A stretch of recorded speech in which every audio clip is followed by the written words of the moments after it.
Kia ora, Tarawa. It's Te Wiki o Te Reo Māori, and this is Sweet Chain Live. It's episode 85, Waru Te Ko Marima. Welcome.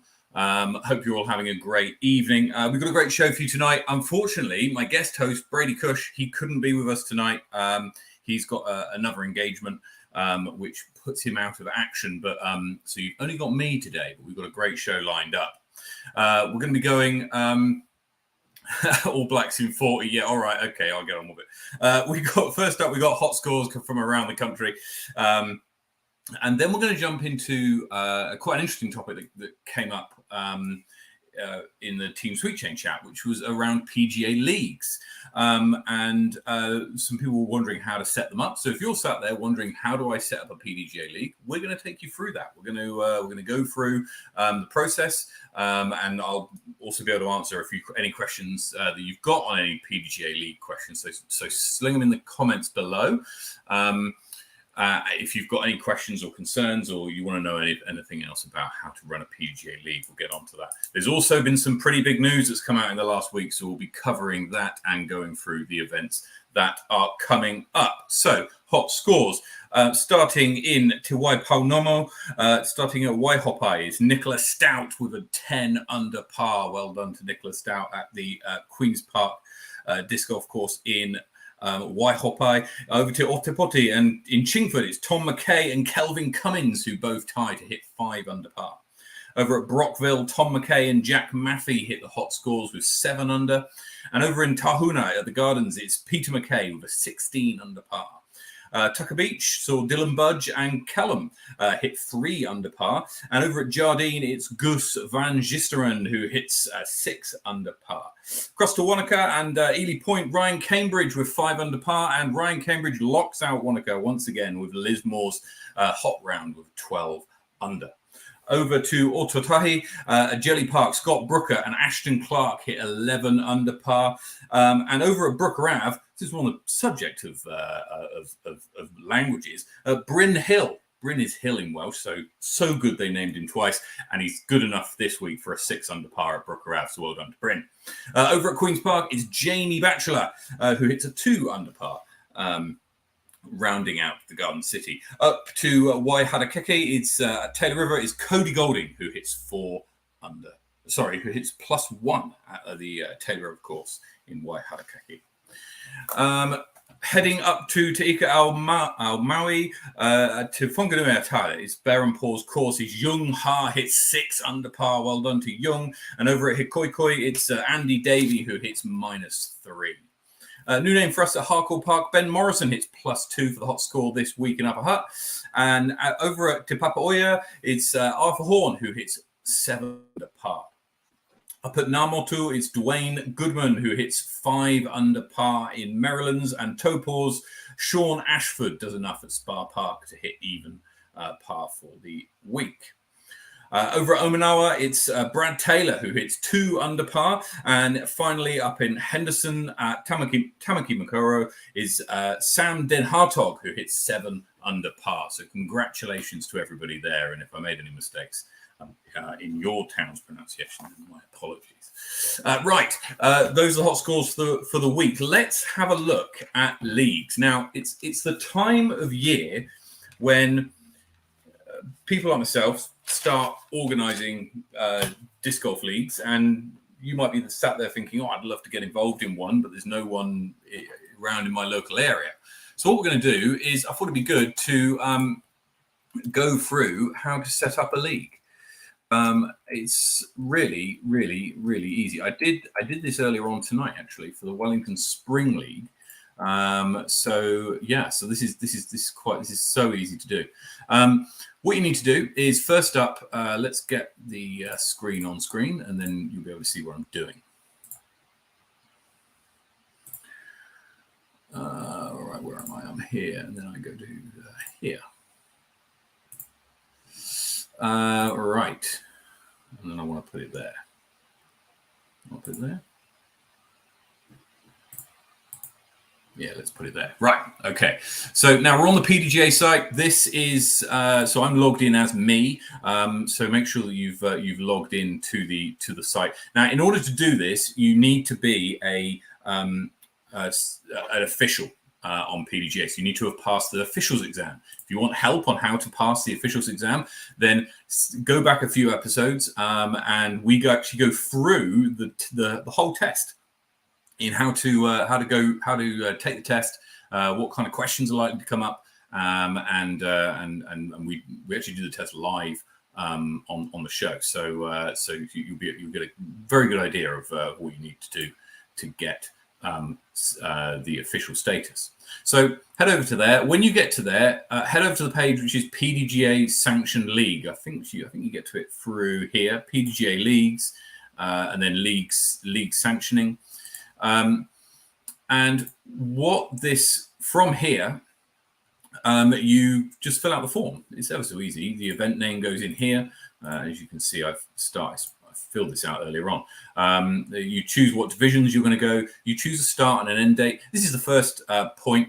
PDGA leagues must run weekly, and they also are run on 1 day a week. So if you want to run a league like that's running 2 days a week, then you need 2 separate sanctioned events, one for say a Tuesday night's play and one for like a Friday night's play, whatever, however you're going to do it.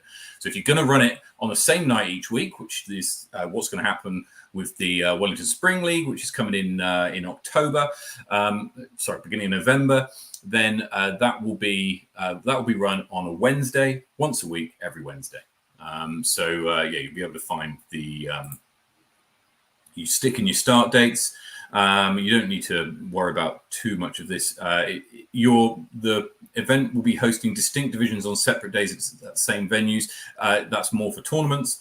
Then the scoring format, if you select leagues up here, it fills in a lot of this for you. You don't have to fill out a lot of that. So you just chuck in the dates, put in any event notes that you want people to know about, your information as the event director, if you need insurance and all that, and then you put a signature. And the next page is basically payment. So if we then go to the tournament manager, after you've set that up, you go to the tournament manager, and I hope this works. What you can do from here is you can check out your event pretty much immediately after you've set it up, right? So if you've ever wondered, actually, whilst you've been at a tournament, what all the people who are busy beavering away at the table are doing, then this is the page they're probably looking at. It's pretty plain, but it's very it kind of does the job. So you've got the event information. You can set up the enabled digital scorecard. You don't have to have this, but you can, and I would encourage you to do so. Just makes it a lot easier. Many people have got smartphones with internet access, and it allows them to do this as you're going. You choose what your access code is in there. You can choose whatever you like to go in here. Then you can put up a message if you want. Then you choose the course layout if you wanted to. A lot of course layouts are already on here, really. So if we were to pick one at random, you see you've got Hikoiko Reserve there, Hardcore Park. All of these ones are in New Zealand, but there's lots of other ones. Basically, anyone that you wanted to choose is on that list, and then you choose your layout. You click Add Layout, and what that does is it takes the length of the holes, if they're already stored within the PDGA system, and uploads them to the system here. So we've got the Hardcore Park layout, and so you can see here all the lengths of all of those holes have already been put in, because we've used Hardcore Park for many sanctioned events, and so it's already scored in the system. When it comes to groups, this is more for a tournament play, because at leagues, I don't know, if you're anything like me, you just show up and say, right, you free, you free, you free, and then you can't see the drop downs. All right, okay, I'm not sure why that's not happening. But when you get to a league, you typically sort of turn up, and it's a little more sort of schoolyard style, where you say, right, okay, you 4 play on a card, you 4 play on a card, you 4 play on a card. But you can use the group players system if you want, and that will group players. If you've got a large group, then that probably works. If you've got a group of people who all know each other pretty well, and it's the same group of people who pretty much turn in, week out, then actually you may not need this. Scores, so these will come through automatically from people who enter their scores when they're going through, and then the registered players are here. As you can see, I'm the only one who's entered so far. And then when you come to the results, if you go to results, then it takes you to the sanction page. Now, as soon as you've paid for it, and the fee is $25 US dollars. As soon as you've paid the $25 US dollars for that, then actually you get access to the tournament manager. It goes onto the PDGA website, and it's all kind of in and done. But a few points to note on leagues, because they can be a little bit different to a regular tournament. So they've got to be between 6 to 10 weeks in length. So the one in Wellington is running for 8 weeks. They run once a week. So just once a week for 6 to 10 weeks. You don't need a current PDGA membership to play. You can literally register on the day. And in the PDGA scoring app, if you're playing a league, you can add players at the time that they register. So literally, if you just showed up, then you get the then you can put in someone's name, and then they're on the card, and their scores will be uploaded to the PDGA website. You can play different courses each week, but everybody must play the same course each week. Okay, so you can't have 2 separate groups playing at different courses on the same night, but you can have, and this is happening in Queenstown, I think, they're playing a rotation between Jardine Gardens and Tucker Beach on a twice rotation. So you can do that. You can go between different courses, but everybody must play the same course each week. There's slightly more relaxed rules, all right? So generally speaking, everything's pretty similar to a regular tournament play. Things like flipping minis and sort of hitting chains instead of putting out, you can't do that. That's the same as tournament play. But you are allowed to drink alcohol during the event, although I'd encourage anybody to drink responsibly and to try and avoid, if you're around any sort of kids' playgrounds or whatever. That's very, very much up to you and the tournament director. However, it is allowed as part of the PGA rules. Also, you can provide a cash payout for winners without it jeopardizing their professionalism status. Now, a little word on this. If you are in the tournament manager running an event and you put in the cash payouts into the results page, as you would for a championship or a tournament round, and someone is an amateur player and you put a cash amount in there, it will flip their status from amateur to professional. And at that moment, you have made them ineligible for example, juniors, world juniors, world amateur tournaments, etc. So there was an instance last year, actually, where I made this exact mistake, put in the cash payouts for everybody for the Wellington Spring League, and there were a variety of players, including Brady Cush, who lost their amateur status, became professional, and in some cases for the sake of about $10, which they argued wasn't right. I made a mistake. I shouldn't have entered it. I should have just given them the money, and then that's fine. The PDGA leagues are okay for you to slip the money in an envelope and say no more, so to speak, which they frown upon for tournaments. But for leagues, it's perfectly okay. So you can offer cash. And that's what the Wellington one does. So the fees for the Wellington one is the $25 US to set up the tournament. And then for every person who plays a league week, the tournament director is charged 50 US cents. Okay, so if 8 people play on the first week, that's $4. If 9 people play on the second week, that's $4.50. Add them together, it's $8.50, and that happens for each week. Add it all together, and then that gets charged. And so what I've done in the past is I've used the PDGA's cash payout calculator to work out whatever's left from the entry fee, and then take off the $25 and the 50 cents for each week, and then whatever's left gets paid out. We only really have 2 divisions. We have an MPO and an FPO. The other point to note on this is how you score your league is very much up to you. I'll share with you now what the Wellington Spring League looked like last year, and just go through some of the where is it? Wellington Spring League. There we go. Let's see if we can find it. I think it's this. Yeah, there we go. Right, let's stick this on screen now. What this does, and what it's important to note about the scoring here, is that you can see that this is ordered by total number of points, right? Now, the number of points that you get depends on a number of different things, right?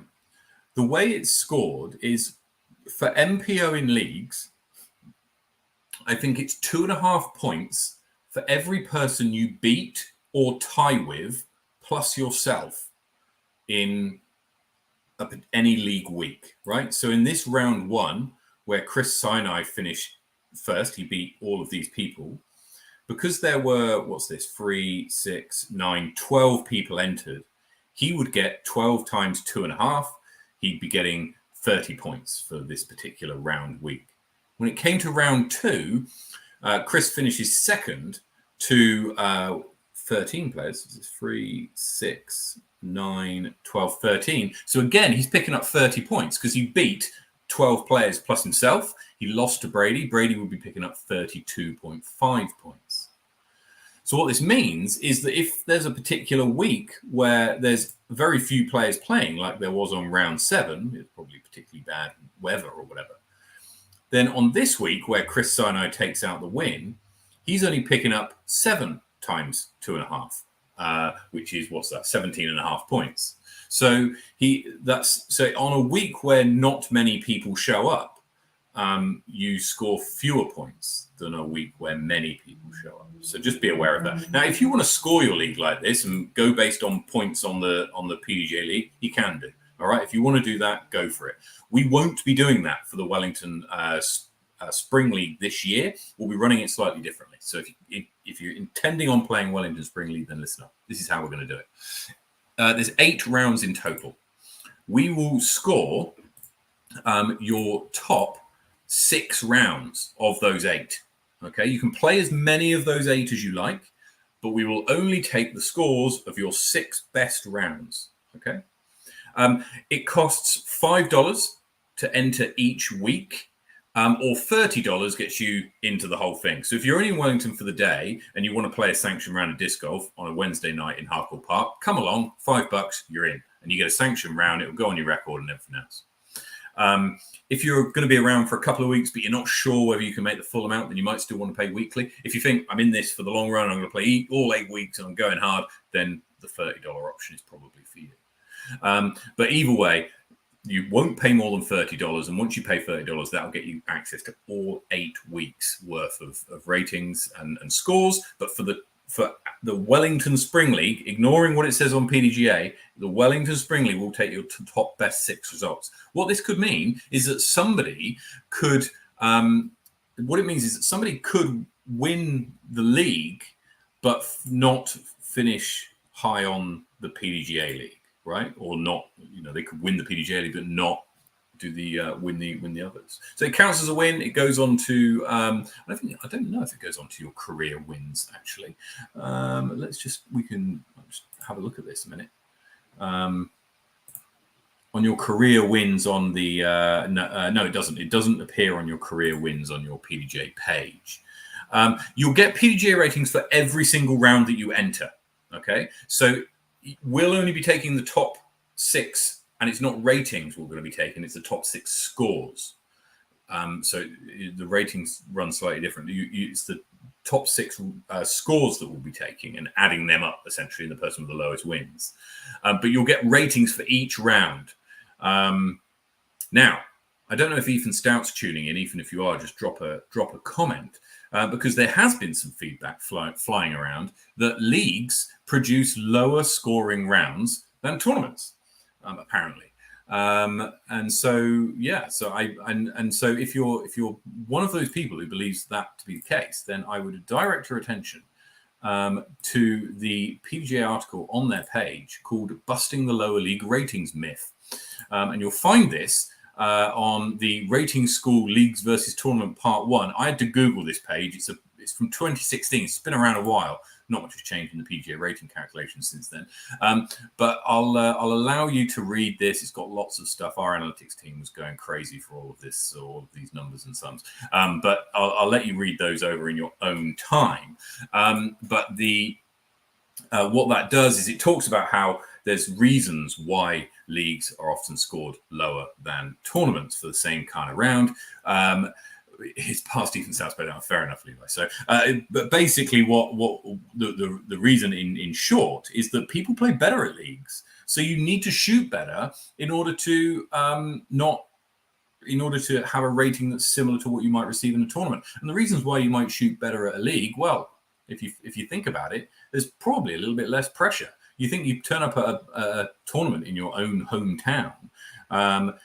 And you're more likely, perhaps, to feel the pressure than you are on a weekly league, which might have more of a relaxed vibe. If it's played on a weekday night, you might have a little more energy than you would do if you already played 2 or maybe 3 rounds of golf over the weekend. And so the reasons for it. If you head over to that rating school page, then you'll find it quite interesting. The reasons why leagues sometimes rate lower than tournaments. So. But I would say turn up to your local league. And if you don't have one, set one up. They're so easy to set up. You can get it done pretty quick. And as long as you've got a course to play at and some people who want to play, then go for it. There's several being set up. Wellington Spring League kicks off on the, where's the page? Wellington Spring League kicks off on the 3rd of... Not in there. Where is it? On the 3rd of November, I think it is. Let's just check the dates. 2nd of November is the first week of the Wellington Spring League. The clock's ticking, I do know. I am aware, Bray.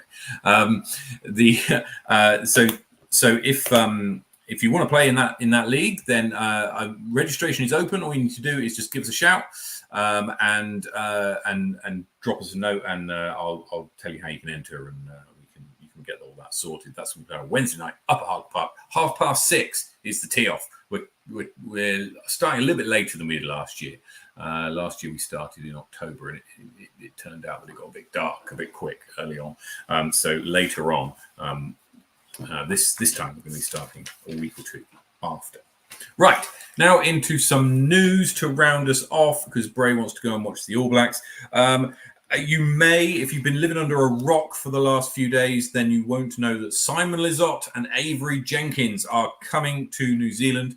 They are both registered for the South Island Champs on the 3rd to the 5th of February. So now... this is going to be it is already going to be a fantastic event. It's now going to be even better by getting one of the best players and one of the most sort of iconic players, if you like, in the world, turning up to Otatahi, and that's going to be absolutely fantastic. What's also cool is that on the Thursday before, so Thursday the 2nd of February, we'll be doing a live interview with Simon and Avery, and we'll have a live studio audience for the very first time. So that's going to be an exciting show. Make sure that if you aren't in Christchurch for that tournament, then you do tune in then to hear what Simon and Avery have to say ahead of the South Island Champs, which is happening in February. So that's going to be quite the event. There's going to, and obviously they'll put on the whole shebang. There'll be events and clinics and all that kind of stuff in the run up to as well, I'm sure. So registration for that tournament opens on the 5th of October. Let's just go through some of the tournaments that are upcoming. Richard, to answer your question, how are you taking registration for leagues? I'm taking them as in people just get in contact, right? There's no form for people to fill in. Being Wellington Spring League, I anticipate that we'll get somewhere in the region of sort of 15 to 20 players, which for me is manageable through Facebook Messenger and kind of word of mouth. If you wanted to, you could set it up on Disc Golf Scene. There's a charge for it, or you could charge people through some other payment method, or get them to do bank transfers in a Google form or whatever. It's kind of up to you. I'll just be doing it in terms of tell me that you want to play, or even just turn up on the day. I mean, the tournament manager is really really flexible like that. So if people aren't sure and just want to turn up on the night, then they can, and you can enter. You don't even need to enter them; they can enter themselves through the PDGA/score page and have themselves added to the league. And you can sort out payment afterwards. So that's kind of how it goes. They can go with their PDGA number, and it will come out in the wash. Let's have a look at the calendar then. Going forward, so where are we with there and here and there, and then we'll go to this one. Sorry, you don't have my commentary as we surf around screens. So here we go. Gathering Nocturnals is this weekend. What I would say is it's felt like there's a little bit of a lull in terms of tournament play that's been happening this last few weeks. That's about to change. Every week between now and November, there's sanctioned disc golf. So if you're keen for some sanctioned disc golf, then you'll find it. You'll find it in New Zealand over the next couple of weeks. So we've got the Gathering of Nocturnals down in Tahuna on the 18th of September, and then the final meltdown, the final event in the Otepoti series that's being held down there on the 19th of September. The Total Extreme on the 24th, 25th of September is sold out. So there's no more spaces there. Make It Mawhero in Otautahi on the 25th of September, and the Trilogy Challenge down in Waihopai in the same day. And then the Frizzy for Lizzie. Shot Bray enjoyed that. Is down in Waihopai on the 26th of September as well. So enter that one as well. Armageddon in Whakatu on the 1st and 2nd of October. Then it's up to Taupo. And then there's a bunch of tournaments down south that round out October, including, and I'm in the way, Fault Line Fury in Te Whanganui Atara on the 19th and 20th of November. That's a date change, and there's only a few spots left. I saw earlier on today there's 90 spots. 83 of those have been snapped up. So if you haven't registered for that, make sure you head over to the Disc Golf Scene page and get your money over to Liz Mocker, and she'll sort you out with an absolutely fantastic tournament in Upper Hutt on the 19th and 20th of November. Following that, it's back. It's back. Wellington Centurion in Te Whanganui Atara on the 23rd of January, Wellington Anniversary Day. We'll be running this. It's the OG Centurion tournament. If you're keen to play 101 holes around the capital on the 23rd of January, then get in touch. There'll be a fair few cards. Last year, I think we had 5 cards going. I hope we can get a few more people. We had a few stragglers along the way, but we'll certainly be going guns on the 23rd of January, 101 holes across 3 different courses. And so, yeah, come and join us. If you're not doing anything else on Wellington Anniversary, then come to Wellington Centurion. It's going to be an absolute blast. Heisender in Otepoti on the 28th, 29th of January. The registration for that is now open. So then the Garden City Open in South Island Champs is the 3rd and 5th of February. Registration opens for this on the 5th of October. If you're entering a pro division, any of the ladies divisions or any of the junior divisions, that's when your date to be aware of is the 5th of October. And then from the 7th of October, it's all Christchurch Disc Golf members. I got my membership the other day. And on the 9th of October, is all everybody else. So those dates, 5th of October, 7th of October, and the 9th of October. Make sure that you that you lock those dates in if you want to see Simon Lizotte and Avery Jenkins. I think, to be honest, for me, it's a real tricky kind of conundrum, really, because on one hand, there'll be a lot of people perhaps thinking, hey, if I enter MPO as an outside chance, I might get on the same card as Simon or Avery for the first round. After the first round, then you're going to be playing very well to get on the same card as them. Very best of luck to everybody. But so you might be thinking that, or you might be thinking, well, hey, look, if I sling myself into, and this is me personally, I'm probably going to go for MA40 or MP40. Hopefully they got a nice early tee time so I can get my round out of the way and then follow the lead card around Hagley Park. On that weekend. That's going to be an absolute blast. You've got Nationals, which is a month later, 3rd to the 5th of March. This is down in Waihopai in Invercargill. And so I'm really looking forward to this. Book my flights. But we've got accommodation booked. We've got a Team Sweet Chain house going on. We'll be broadcasting live, actually, from the Sweet Chain house on the Thursday night before Nationals as well. So we'll be also going live every night after Nationals with a reaction show and also with live interviews with some of the key players who had good rounds during that time, similar to what we did last year. And finally, up in Topol, the Topol Classic is on the 17th to the 19th of March. This was launched this week as well. 19th of September is your key date. If you want to get involved in the Topol Classic, and the registration for that is the 19th of September is when registration opens for women's and juniors. The next day is 950 plus PDGA rated players entered in MPO, MP40, MP50 and MA1.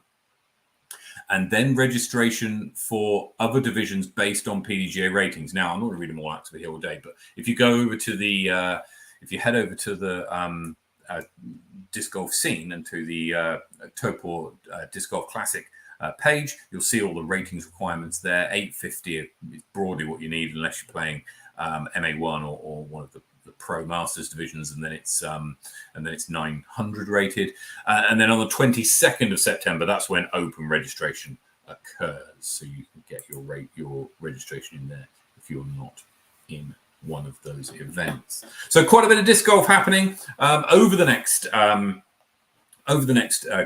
couple of weeks and months. You'll hear about all of the results and hear all of the interviews with all the key players, including updates to our power rankings as we go. But wherever you're playing disc golf, play well, take it easy, get some birdies, go the All Blacks, and we'll see you next week. Cheers.